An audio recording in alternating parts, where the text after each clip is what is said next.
Oh, good, beeps going on. Okay, this is just a test anyway.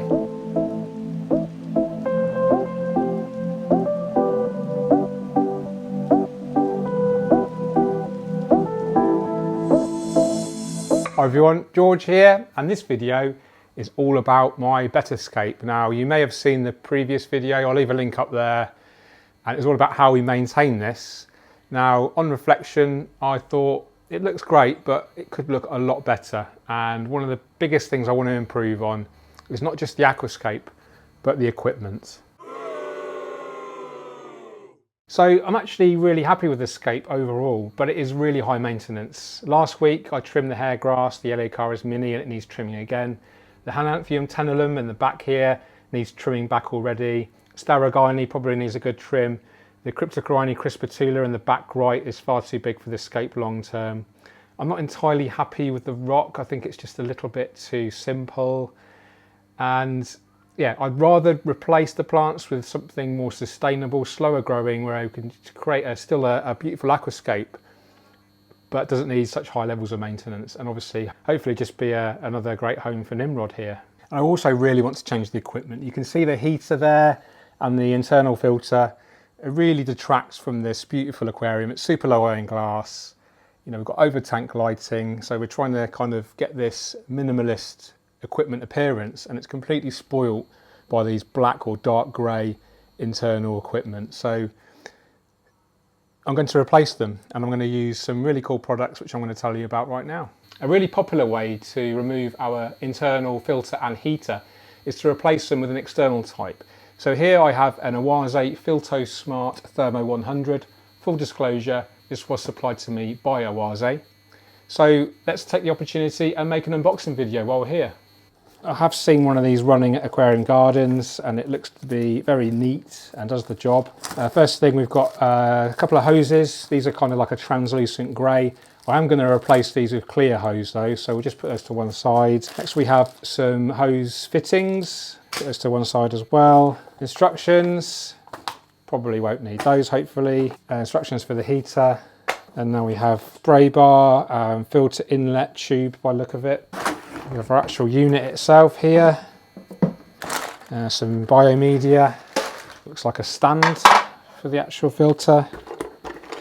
And here we have, these are really important, so we have some rubber feet here. This helps to eliminate any sort of noise that you can get from vibration. And then we have a heater bracket and a heater plug. So the actual heater is integrated into the filter that you can see here. And if you decided you didn't want it on here, you can remove the heater and then blank it off with this blanking cap.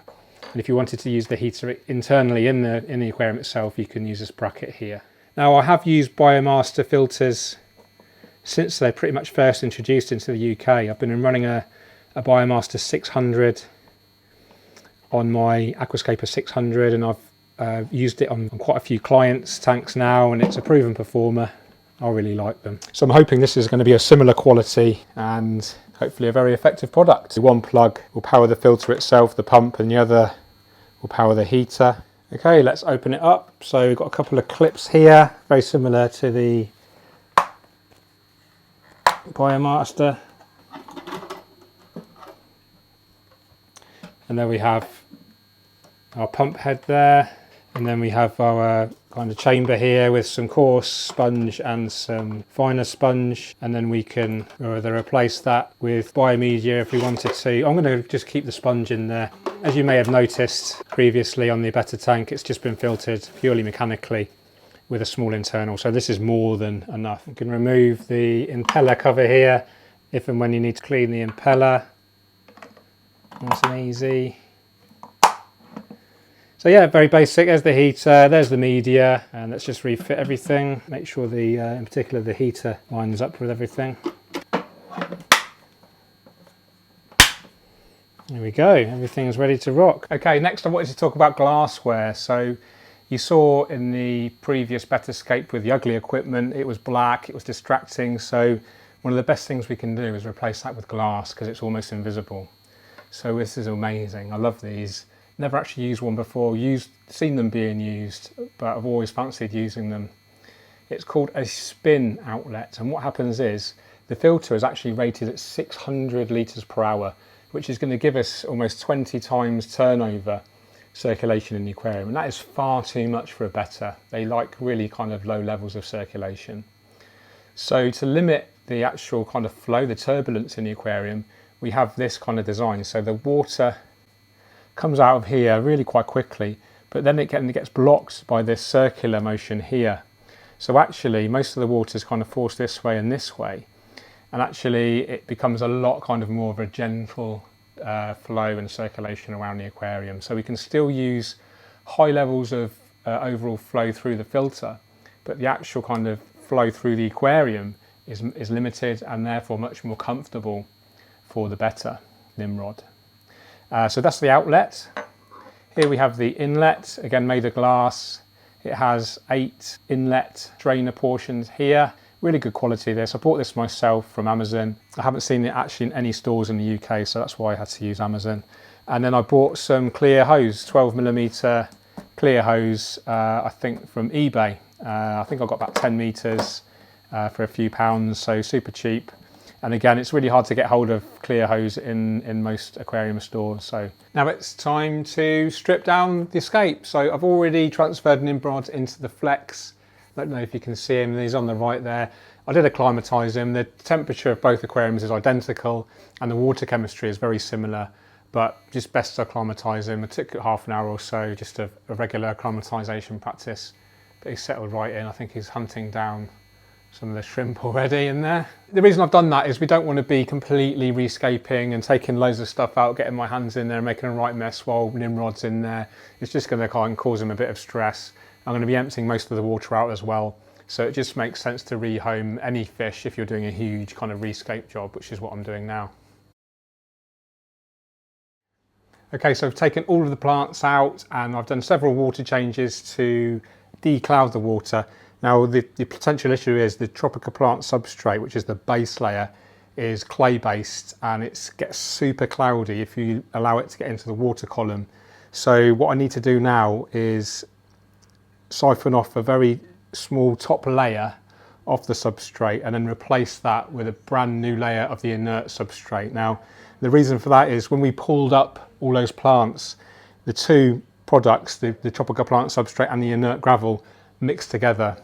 Now what can happen is if the plant substrate material gets allowed into the water column as the aquarium is running as normal, it's so rich in nutrients it can trigger algae. So it's important we cap it with a fresh layer of inert gravel. And you may be wondering, why haven't I replaced the whole substrate system? Now, the reason for that is because it's got loads of beneficial bacteria in there, and this is going to help mature the new tank, the new aquascape right away. So we can add Nimrod, we can add a brand new filter, we can add our old floating plants in there, and it should be ready to go, and we should minimise any of these early algae issues that we can often experience because of all of that beneficial bacteria in the substrate. So I'm just emptying top layer of this old substrate, ready for a layer of new.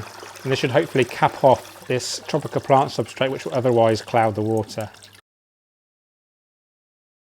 Okay, so the tank's cleaned up. We've put an extra layer of substrate on top to hopefully cap that tropical substrate. And I've fitted the kit. I think it looks great. You can hardly see the glass outlet and inlet, and that's the idea. So much more attractive than those ugly grey and black plastic things that were in there earlier. And I've also had a bit of a brainwave. The Aquascape 900 cabinet here is pretty much empty. So I've put the Oase filter inside that, and then the clear hose comes out of the side of the cabinet and then into the aquarium. It looks great. I'm really happy with it. Okay guys, that wraps it up for this video. You can look forward to part 2 coming very soon where I actually aquascape this. Now the more observant of you may have noticed some plants behind the filter as I was filming it, a load of Cryptocorines, Bucophalandra and Anubias. So you can kind of get an idea maybe of how we're going to escape this into a lovely low maintenance aquascape. Okay guys, I'm going to sign off there. Hope you enjoyed the video. If you did, give me a thumbs up. Leave me a comment. Have you ever seen this spin glassware before where it reduces the turbulence in the aquarium? And did you think it was a good idea to replace the equipment with what we've got now? Also, do you think it was a good idea to strip the scape completely down and start afresh? I know some of you loved the scape and you're probably sad to see it go, but for me personally, as an aquascaper that loves creating new aquascapes and loves creating new content for you guys, I actually think it's a good idea and I can't wait to create something new for you all. Okay guys, you take care. Keep on scaping. Cheerio.